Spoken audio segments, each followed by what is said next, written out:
After 40 years of marriage, I was holding my Emily's hand when she whispered under anesthesia, "Where's my Larry?" My world shattered. I searched online and found pictures of them together, smiling, joyful as if I had never existed. She woke up, pretended she didn't know any Larry, and said I was imagining things, but her eyes revealed the deception. That night, I secretly checked her phone, read her messages, and screamed at what I discovered. Before we continue, please subscribe to the channel and let us know where you are listening in the comments. The hospital room smelled of antiseptic, sharp and cold, like the truth I didn't yet grasp. I sat beside Emily's bed, her hand limp in mine, her skin cool despite the blanket tucked around her. The monitors hummed, a steady drone that matched the rhythm of my thoughts. Calm, routine, just another day. She was going in for knee surgery, nothing life-threatening, but I'd insisted on being here. 40 years of marriage does that to you. You hold hands through the small stuff, not just the storms. The anesthesiologist had just left, and Emily's eyes fluttered under the weight of the drugs. Her lips moved, barely a whisper, and I leaned closer, expecting some groggy endearment. Instead, her voice, soft as a sigh, sliced through me. "Where's my Larry?" I froze. My thumb, tracing circles on her knuckles, stopped. Larry. The name hung in the air, foreign like a wrong note in a familiar song. My heart thudded loud enough to drown out the monitors. I glanced at the nurse who was scribbling on a chart. Oblivious. Had I misheard, Emily's face was slack, her breathing even. But that name, Larry, echoed in my skull. "Who's Larry?" I muttered more to myself than to her. She didn't stir. The nurse looked up, her pen pausing. "Everything okay, Mr. Ellington?" I nodded, my throat tight. "Yeah, fine." But it wasn't. I kept holding Emily's hand, but it felt different now, like gripping a stranger's. My mind raced. Larry, I didn't know any Larry. A colleague, a cousin I'd forgotten. No, her tone, soft, intimate, said something else, something I didn't want to name. The nurse left, and the room grew quieter. Just the drip of the IV and my uneven breaths. I stared at Emily, her graying hair fanned across the pillow, her face peaceful under the oxygen mask. I thought of our 35th anniversary, how she'd laughed, her hand squeezing mine as we danced in our living room to some old Sinatra tune. That Emily wouldn't say another man's name like that. Would she? I pulled out my phone, my fingers clumsy. The screen glowed harsh in the dim room.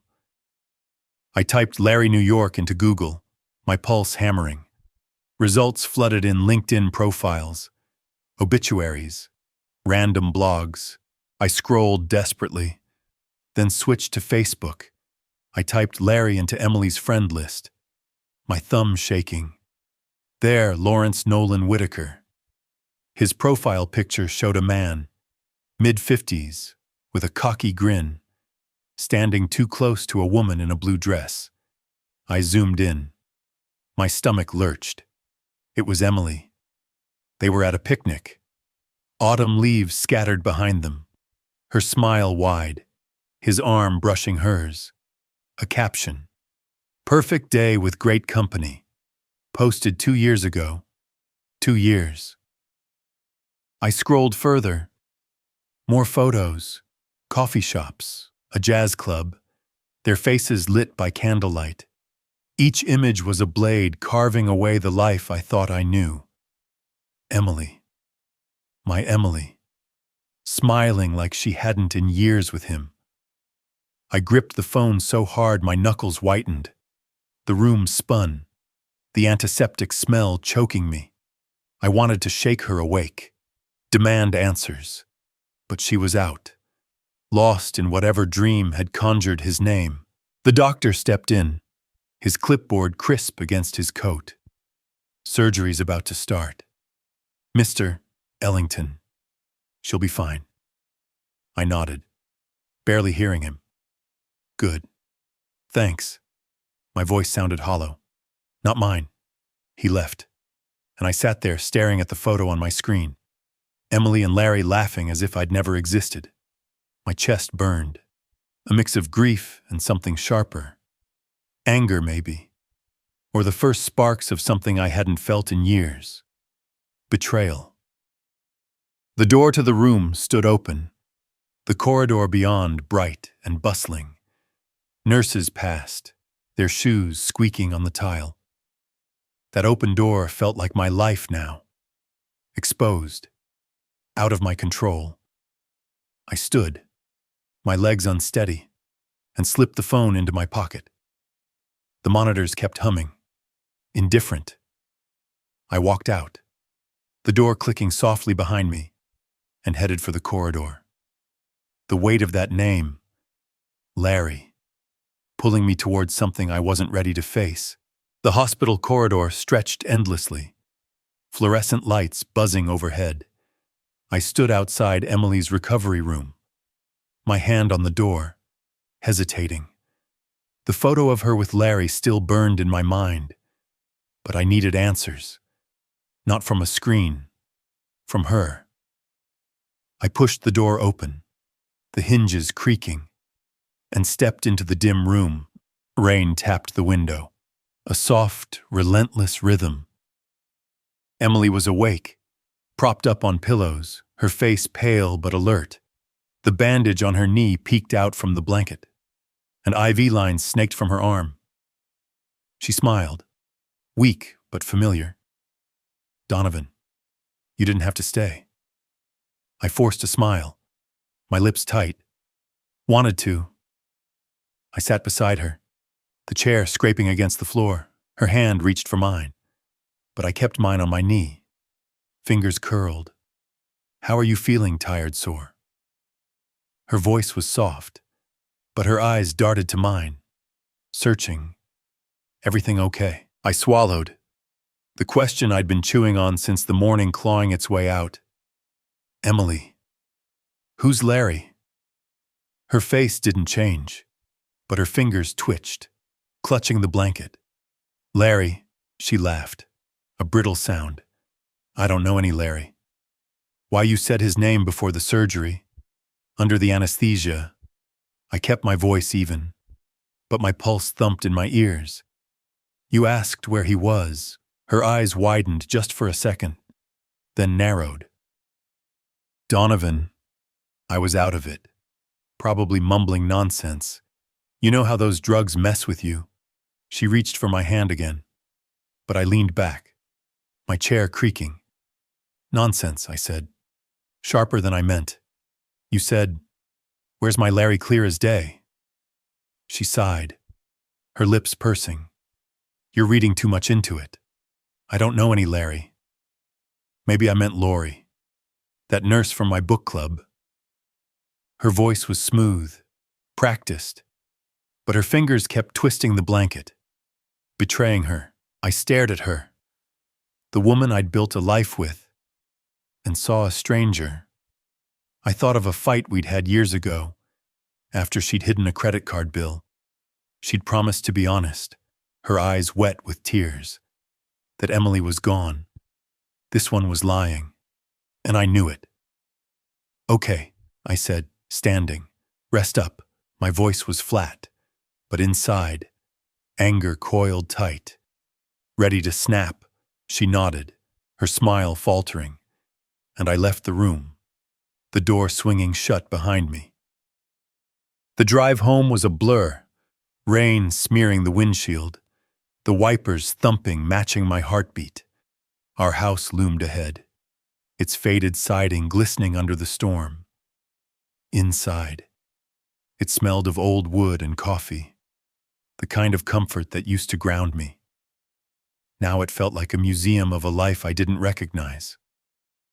I sank into a chair at the kitchen table, The same one where we'd shared countless dinners, where Emily had once carved her initials into the wood. Laughing. Now it was just a surface for my laptop, its glow casting shadows on the walls. I opened Facebook again, my fingers steady this time. I clicked on Emily's profile. Her friend list a maze of names. There he was, Lawrence Nolan Whitaker. I hesitated, then opened his page. His life spilled out in pixels, a financial advisor office in downtown New York, posts about golf and wine tastings, a photo of him and Emily at a cafe. Her comment below, "Best day, dated 8 months ago." My jaw clenched. I clicked his About section. An address blinked back. A sleek building in the Loop. All glass and ambition. I jotted it down, my pen digging into the paper. The rain grew louder, hammering the roof. I leaned back, the chair creaking under me. The table, once a place of warmth, now held my unraveling. I closed the laptop, the click final, and stared at the window, where rain streaked the glass like tears. Larry was real, and he was close. Tomorrow I'd find him. I'd watch him, and I'd figure out just how deep this betrayal ran. The cafe was alive with noise, clinking cups, the hiss of the espresso machine, laughter from a group in the corner. I sat by the window, a newspaper spread before me, untouched coffee cooling in my mug. My eyes weren't on the headlines. They were on the door, waiting for Lawrence Nolan Whitaker. The address from his Facebook led me here, a trendy spot in the suburbs, all wood paneling and oversized windows, the kind of place Emily loved. My stomach twisted at the thought. I'd never done this. Followed someone. Played detective. At 65, I was an engineer, not a spy. But the image of Emily's smile in those photos, her hand brushing his, drove me here. I shifted in my seat, the chair scraping softly, and checked my phone. A note with Larry's office address stared back along with a screenshot of his profile. I'd memorized his face, sharp jaw, smug grin, eyes that looked right through you. The door chimed, and there he was. Larry strode in, his suit crisp, his hair slicked back. He scanned the room, his gaze skimming past me, and headed to a table in the back. My grip tightened on the mug, the ceramic hot against my palm. I lifted the newspaper higher, peeking over the edge. He sat, pulling out his phone, his fingers tapping fast. Then he glanced at the door, nervous, like he was expecting someone.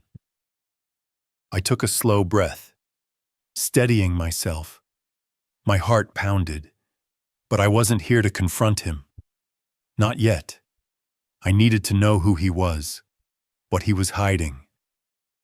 I remembered Emily's phone, how she'd started keeping it face down, her fingers quick to lock the screen. Larry's phone was out now, its screen glowing. He typed, then slid it into his pocket, his eyes darting to the door again. I stood casually and wandered toward the counter, passing his table. I pretended to search for sugar, my ears straining. He was talking to a man in a gray suit, their voices low. "We need to wrap this up fast," Larry said. His tone clipped, no loose ends. The other man nodded, muttering something I couldn't catch. Larry's phone buzzed and he pulled it out, his thumb swiping quickly. He frowned, then tucked it away, his movements sharp. My pulse quickened. Loose ends. This wasn't just about an affair. I thought of Emily, her nervous fingers in the hospital, her lies. What were they hiding? I grabbed a sugar packet and returned to my seat, my mind racing. I pulled out my phone, jotting a note. Larry. Deal. Something bigger than Emily.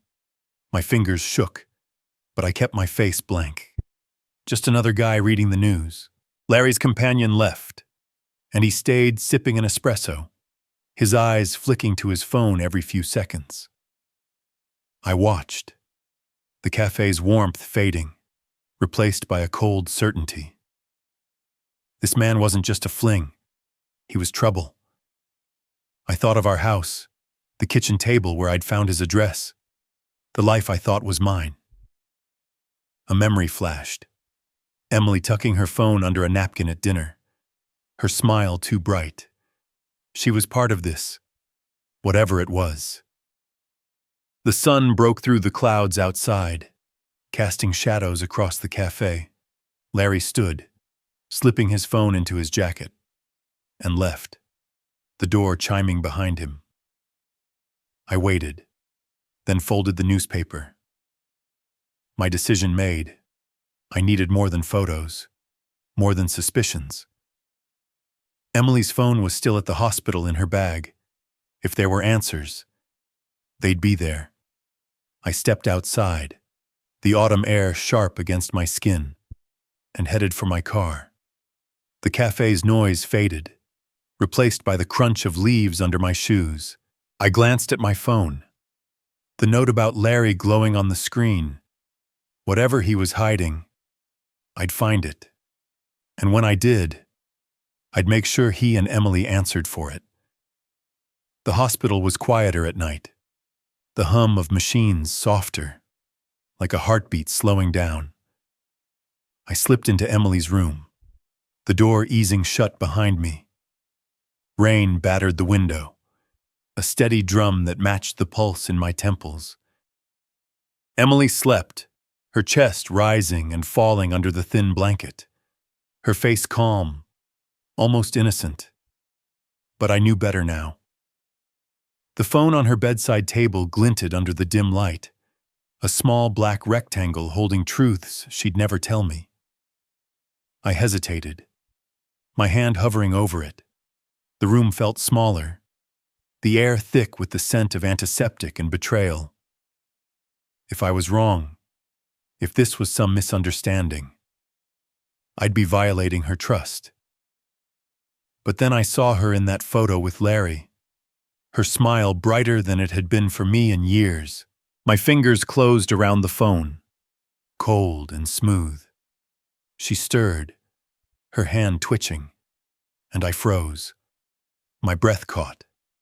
She didn't wake. I tapped the screen. No passcode. Emily never bothered with one. Said it was too much hassle. Her carelessness was my gain. The Messages app glowed. And there it was. Lawrence Nolan Whitaker. His name at the top of her recent chats. My thumb trembled as I opened the thread. The screen burned my eyes, each word a fresh wound. Larry, miss you already. When's the next getaway, Emily? Soon. Donovan's clueless as usual. Larry, poor old bore. Bet he's still tinkering with his gadgets. Emily, LOL, always. You're the spark I need. I stopped, my chest tight like someone had sucked the air from the room. Clueless. Bore. 40 years. And this was what she thought of me. I scrolled further, my jaw clenched. Messages stretched back years, hotel bookings, late-night calls. Her laughing at my predictable routines. One from last month hit hardest. Larry. He'll never suspect. Too busy playing the good husband. Emily. Good. Let him. My vision blurred. Not from tears, but from rage. Hot and sharp. I wanted to scream, to shake her awake and demand, why me, why us? I thought of our last anniversary, how I brought her roses, how she'd smiled thinly and said, "You're sweet, Donovan, sweet," like I was a child, not her husband. The memory twisted, poisoned by her words on this screen. I kept reading, unable to stop. A recent message caught my eye. Larry, we need to be careful with those papers. Keep them safe. Papers. My pulse quickened. This wasn't just an affair. There was something else. Something bigger. I scrolled, but the details were vague, buried in their coded language. My engineer's mind kicked in, piecing together fragments. But I needed more. The phone nearly slipped from my grip, my knuckles white. I wanted to hurl it against the wall, let it shatter like my trust. But I didn't. I set it back on the table exactly as it was, my hands shaking.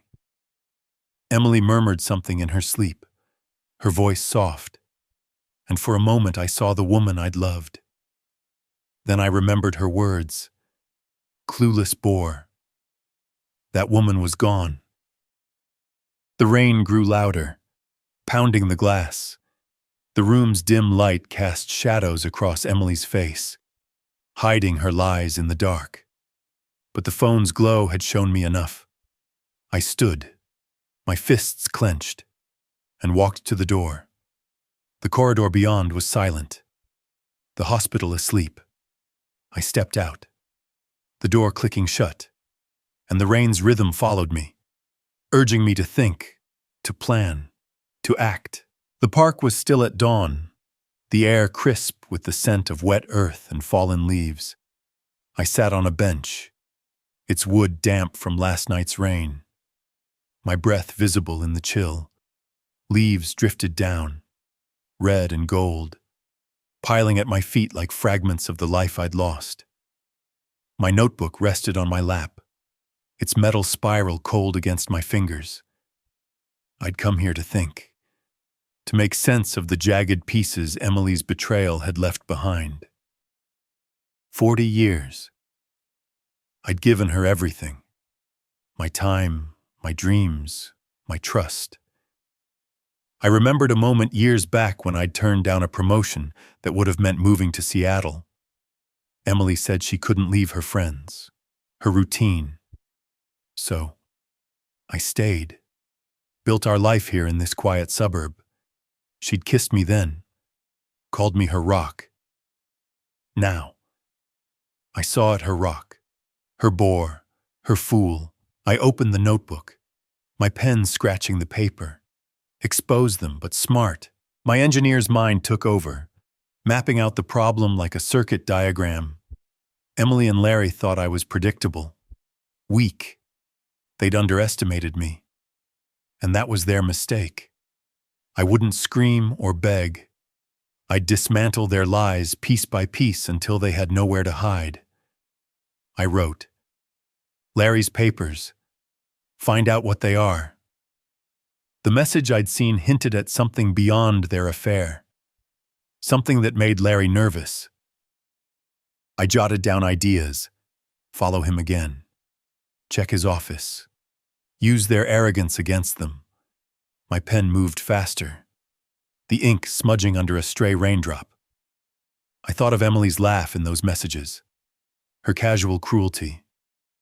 She'd never see this coming. A memory surfaced. Emily's voice sharp. Years ago, you're so predictable, Donovan. Always playing it safe. We'd been arguing about a vacation. Me wanting a quiet cabin. Her pushing for Paris. I'd given in like always. Predictable. The word stung now. But it also fueled me. I'd show her unpredictable. I'd show them both. The park stirred around me. A jogger passed, her sneakers crunching leaves. A child laughed in the distance, chasing a dog. The normalcy of it felt distant, like a language I'd forgotten. I closed my eyes, letting the sounds fade, and saw our kitchen table, where we'd shared coffee and dreams. Now it was my war room where I planned this, I wrote. Start with Larry. He's the weak link. My fingers tightened around the notebook, the spiral digging into my palm. I wasn't the man they thought I was. Not anymore. I thought of the hospital, Emily's lies, Larry's smug grin. They'd built their secret world, thinking I'd never notice. But I had, and I'd tear it down. The sky lightened, clouds parting to reveal a sliver of blue. I stood, tucking the notebook into my jacket. Leaves clung to my shoes, soft and fleeting, like the past I was letting go. I walked toward the park's exit, my steps firm, the weight of my plan settling in my chest. The game was on, and I was ready to play. The mailbox stood under a flickering street lamp, its metal rusted, the flag creaking in the evening breeze. I clutched the envelope, its edges sharp against my fingers.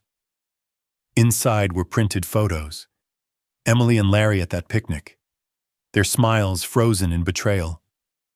No note, no signature, just the truth, raw and undeniable. I'd addressed it to Sophia Whitaker, Larry's wife, her name scrawled in block letters to keep my handwriting anonymous. I glanced around. The street was quiet, the suburban houses glowing with warm light. My car waited a block away. Engine off, keys heavy in my pocket. This was it, my first move. My heart raced, not with fear, but with something else, something alive. I lifted the mailbox flag, the metal squeaking, and hesitated. One last chance to back out. Then I thought of Emily's messages. Clueless. Bore. I dropped the envelope in, the thud final, and lowered the flag. I crossed the street, slipping behind a row of bushes near Larry's house. Its modern facade loomed, all glass and sharp angles, the kind of place that screamed money. Light spilled from the living room, and I crouched, my breath shallow. I'd found Sophia's name on Larry's Facebook, her profile full of charity events and forced smiles. She deserved to know. Minutes passed, my knees aching against the damp ground. Then the front door opened, and Sophia appeared, the envelope in her hand. She tore it open, her face lit by the porch light. The photos fluttered out, and she froze, her mouth parting. I leaned closer, the branches scratching my jacket. She stormed inside, leaving the door ajar. Her voice cut through the night, sharp and raw. "Larry, get down here." I edged forward, peering through the window. Larry appeared, his tie loose, a glass of wine in hand. Sophia thrust the photos at him, her hands shaking. "What is this? Who is she?" Larry's face drained of color. "Sophia, it's not what you think, not what I think." She slammed the photos onto the coffee table, one sliding to the floor. "You're sneaking around with some woman, and I'm supposed to believe it's nothing." I bit back a smile, the thrill of it electric. My plan was working. Larry stammered, his hands raised, but Sophia wasn't listening. "You've humiliated me," she shouted, her voice cracking. "I won't let this go, Larry. I won't." He grabbed his phone, his fingers fumbling, and dialed. I pulled out my own phone, recording the chaos, the audio muffled but clear enough. "Emily, we've got a problem," he said, his voice low, panicked. My pulse surged. He was calling her. The game was escalating just as I'd hoped. Sophia snatched a photo, tearing it in half. "Who's Emily? Tell me." Larry turned away, muttering into the phone. But I couldn't hear the rest. I didn't need to. The seeds were planted, and they were sprouting fast. I slipped back into the shadows, my keys jingling softly. The night air was cool, the street lamp flickering like my resolve, steady but ready to flare. I reached my car, sliding into the driver's seat. The engine purred to life, and I pulled away. Larry's house shrinking in the rear view. Emily was at the hospital, probably getting that call now, her lies unraveling. I gripped the wheel, the road stretching toward the hospital where the next move waited. The envelope was gone, but its truth was alive. And so was I. The front door creaked as Emily stepped into the house, her suitcase thumping against the floorboards. Sunlight streamed through the living room window, catching the dust motes that danced in the air. The familiar smell of coffee lingered, but it felt wrong, like a stage set for a play I no longer believed in. I stood in the kitchen doorway, arms crossed, watching her. She smiled, too bright, too practiced.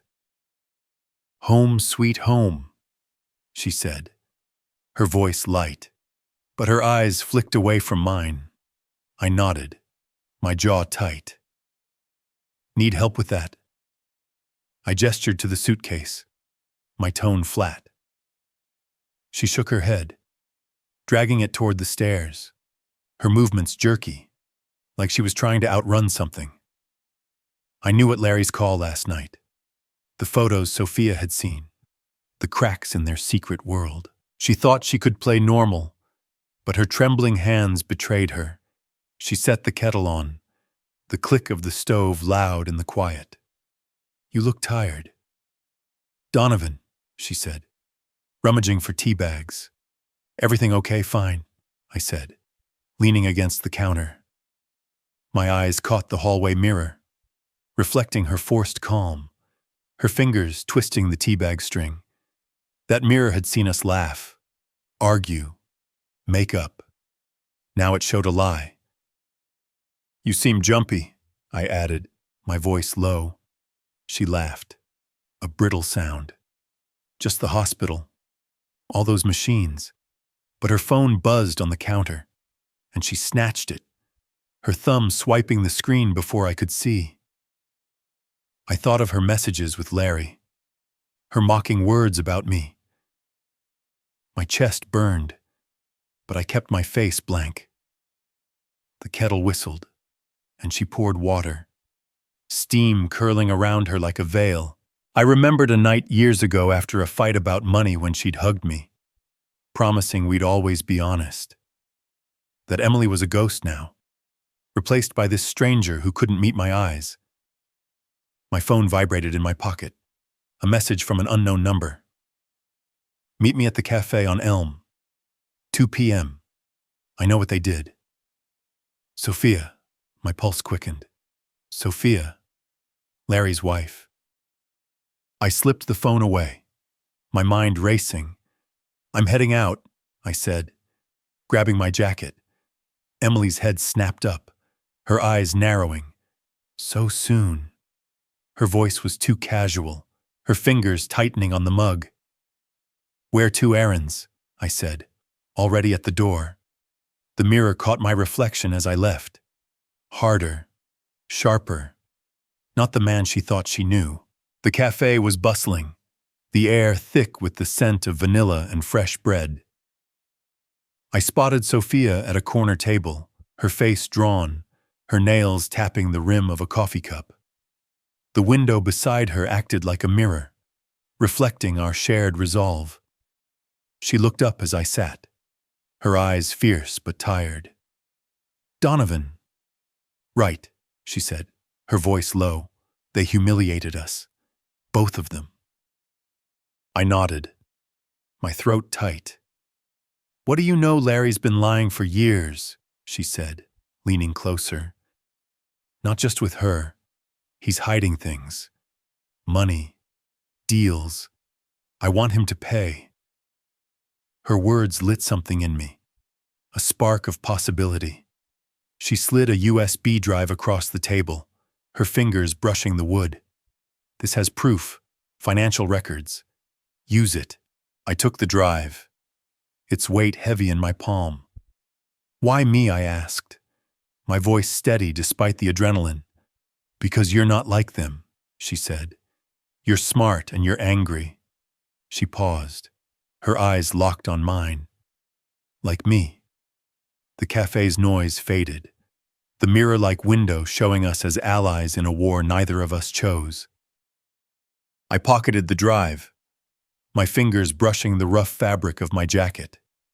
"We'll make them regret this," I said, and she nodded, a grim smile flickering.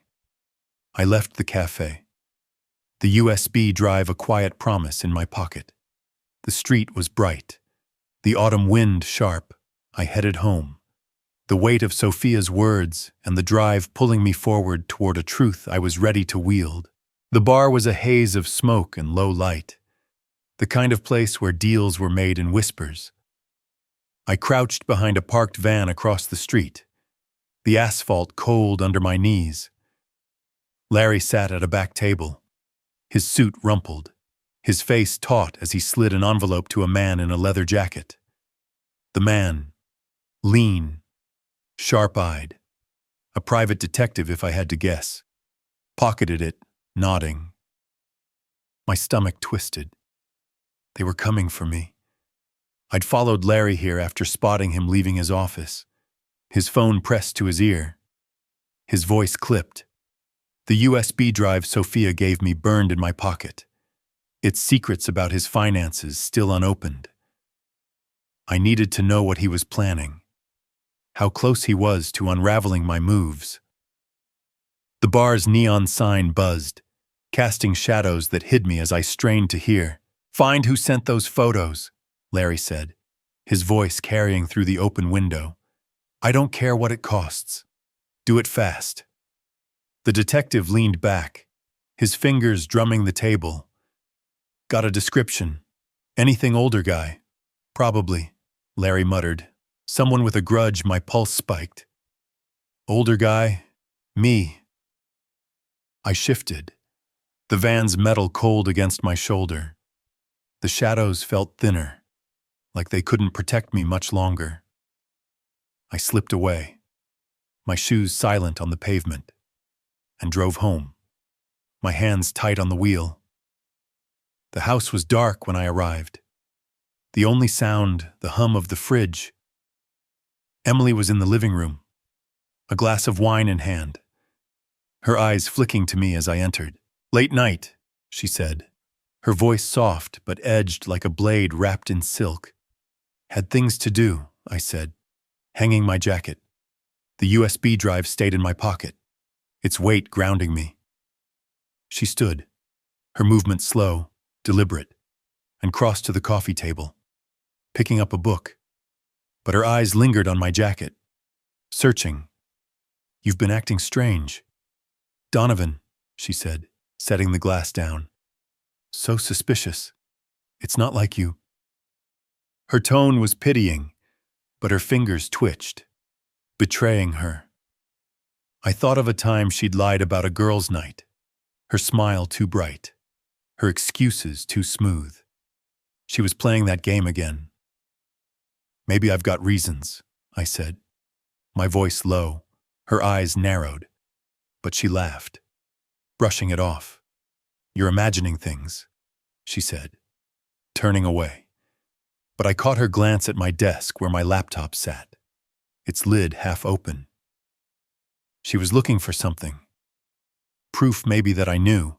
I stepped closer, blocking her view, and she froze, her smile faltering. "Get some rest," I said, my tone final. She nodded, retreating upstairs, but the air felt charged like a storm about to break. I waited until her footsteps faded, then checked the desk. A drawer was ajar. Papers shifted. She'd been snooping. My blood ran cold. Later, as I locked the front door, I saw a car parked down the street, its headlights off, a shadow inside. The detective maybe, or someone he'd hired. My heart pounded, but I forced myself to stay calm.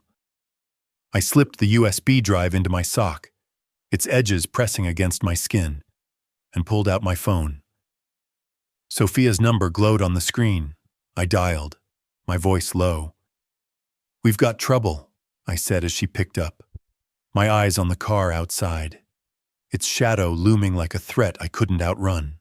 Larry's office was a mess of papers and coffee cups, the kind of chaos that screamed panic. I sat at his desk, the monitor's glow harsh against the evening dark. Sophia stood by the door, her arms crossed, her eyes darting to the hallway. She'd gotten us in with a spare key Larry hadn't bothered to hide. His arrogance our advantage. The USB drive was plugged in, its files spilling secrets across the screen, offshore accounts, faked invoices, deals that could ruin him. My fingers flew over the keyboard, my old engineering instincts kicking in. I'd solved problems like this before. Circuits, systems, puzzles with clean solutions. This was messier, but the logic held. "Look at this," I said, pointing to a spreadsheet. "He's been siphoning money for years. This could send him to jail." Sophia leaned in, her breath catching. "That's enough to bury him," she said, her voice trembling with something like hope. And her, she meant Emily. I nodded, my jaw tight. The files mentioned a joint account, Emily's name tied to Larry's schemes. She wasn't just cheating. She was complicit. I copied the files, the progress bar ticking slowly. My mind flashed to a late night at work years ago, debugging a design while Emily called. Annoyed I'd missed dinner. I thought I was building a life for us. Now I was dismantling hers. The thought steadied me, my hands sure as I worked. A noise in the hall made us freeze. Sophia pressed a finger to her lips, slipping to the door. "Guard," she whispered. I yanked the USB drive out, shoving it into my pocket, and we ducked behind a filing cabinet. The guard's flashlight swept the room, its beam missing us by inches. My heart hammered, but I kept still. The documents weighed in my mind heavier than the risk. He left, and we exhaled, slipping out through a back exit. The night air was sharp, the city lights blurring as we headed to the park for cover. We sat on a bench, the wood slick with dew, and reviewed the files on my phone. "We've got him," Sophia said, her voice fierce. "We need an attorney, someone discreet." I nodded, already dialing a contact I'd found online, a lawyer known for taking down white-collar crooks. "I've got what you need," I told him, keeping my voice low. "Can we meet tomorrow?" He agreed, and I hung up, the plan solidifying like concrete. A rustle in the bushes made me turn. A shadow moved, quick and deliberate. Emily. I caught her silhouette, her scarf catching the moonlight before she slipped behind a tree. My stomach dropped. She was following me, piecing things together. I didn't let on, keeping my voice steady as I spoke to Sophia. "We move fast," I said. "They're closing in." Sophia didn't notice, her eyes on the phone screen. But I felt Emily's presence, her suspicion like a weight. I remembered her in the hospital, her lies smooth as glass. She thought she knew me, thought she could outsmart me. She was wrong. I stood, the document's truth burning in my pocket, and headed for my car, Sophia at my side. The park was quiet, but Emily's shadow lingered in my mind, a reminder that the game wasn't over. I glanced back, her figure gone, swallowed by the trees, and drove toward the lawyer's office, the night stretching out like a challenge I was ready to meet. The morning sun glinted off the glass facade of Larry's office building, its sleek lines a stark contrast to the chaos unfolding below. I stood across the street, half hidden by a newsstand, my breath visible in the October chill. Police cars lined the curb, their lights flashing silently, a crowd of onlookers murmuring behind me. Larry emerged, his hands cuffed, his tailored suit wrinkled, his face pale as an officer guided him toward a cruiser. The clink of the handcuffs echoed, sharp and final, like the end of a lie. I didn't move, didn't blink. The USB drive Sophia had given me, its files meticulously handed to the lawyer, had done its work. Offshore accounts, faked invoices. Larry's empire of deceit crumbled in real time. His eyes scanned the crowd, desperate, but they didn't find me. I was just another face, a stranger watching his downfall. My chest swelled, not with joy, but with something heavier. Justice, hard won and cold. I turned away, the city's hum fading as I drove home. The house loomed ahead, its faded siding a reminder of the life I'd once clung to. Inside. Emily waited, her suitcase by the door, her eyes red-rimmed. She stood as I entered, her hands twisting together, her voice trembling. "Donovan, we need to talk." I set my keys on the counter, the clatter loud in the silence. The kitchen smelled of old coffee, the air thick with her panic. She stepped closer, her scarf slipping from her shoulder, her words rushing out. "I made a mistake," she said, tears brimming. "Larry was a fantasy. We can fix this. Donovan, we can go back." I stared at her, the woman I'd loved for 40 years, and saw only her messages with Larry, her laughter at my expense. Clueless bore, I thought of the roses I'd given her, the nights I'd stayed up fixing her problems, the life I'd built for us. "Fix this," I said, my voice low, steady. "You broke it. Emily." Years ago, her face crumpled, but I felt no pity. "Please," she whispered, reaching for me. "I'm sorry." "Your chance ended when you lied," I said, stepping back, "when you chose him." I moved to the bedroom, pulling a duffel bag from the closet. I packed shirts, books, a photo of our kids, but nothing of hers. She followed, her voice rising, desperate. "This isn't you, Donovan. You don't walk away." I zipped the bag, my hand steady. "You don't know me," I said, meeting her eyes. "You never did." Her sob caught in her throat, but I walked past, the floorboards creaking under my weight. My phone buzzed. "Sophia," I answered, stepping outside, the cool air sharp against my skin. "We did it," she said, her voice warm, triumphant. "He's done." "Thanks to you," I said, glancing back at the house. Emily stood in the doorway, her silhouette small, broken. "I owe you, you owe yourself," Sophia said. "You're free now." I hung up, the word echoing. Free. The cruiser's lights had faded, but the handcuffs' clink lingered in my mind, a symbol of Larry's end, and mine. I slid into my car, the duffel bag on the passenger seat, and pulled away. The house shrinking in the rear view. A new apartment waited, its keys jangling in my pocket. A promise of something I hadn't felt in years. A life that was mine. The apartment smelled of fresh paint and possibility, its bare walls glowing under the evening light. I stood in the living room, a cardboard box at my feet, its contents spilling onto the hardwood books, a coffee mug, a framed photo of my kids from years ago. I set the photo on a shelf, my fingers lingering on the glass, their smiles a quiet anchor. Emily's face wasn't here. It didn't belong anymore. I moved to the window, the glass cool against my palm.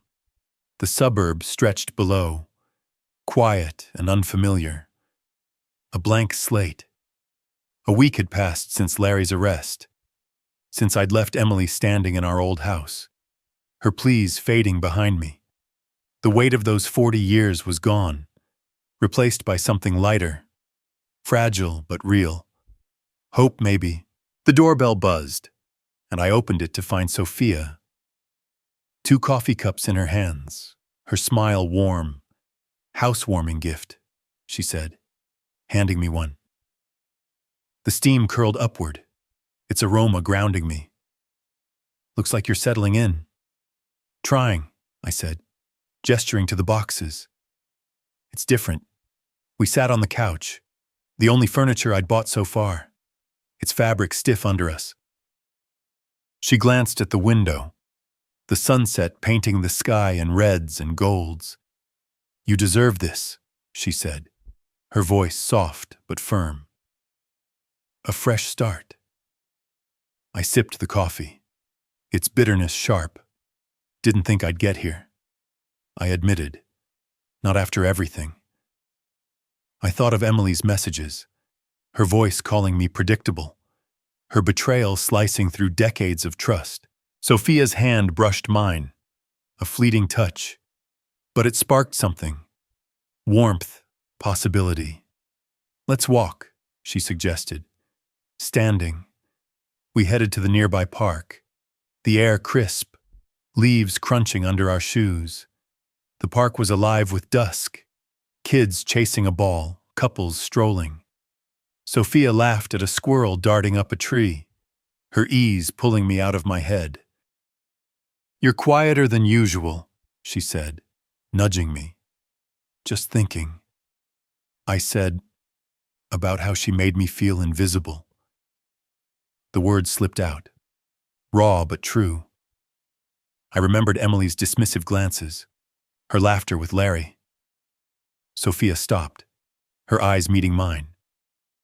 "You're not invisible," she said, her voice steady. "Not to me."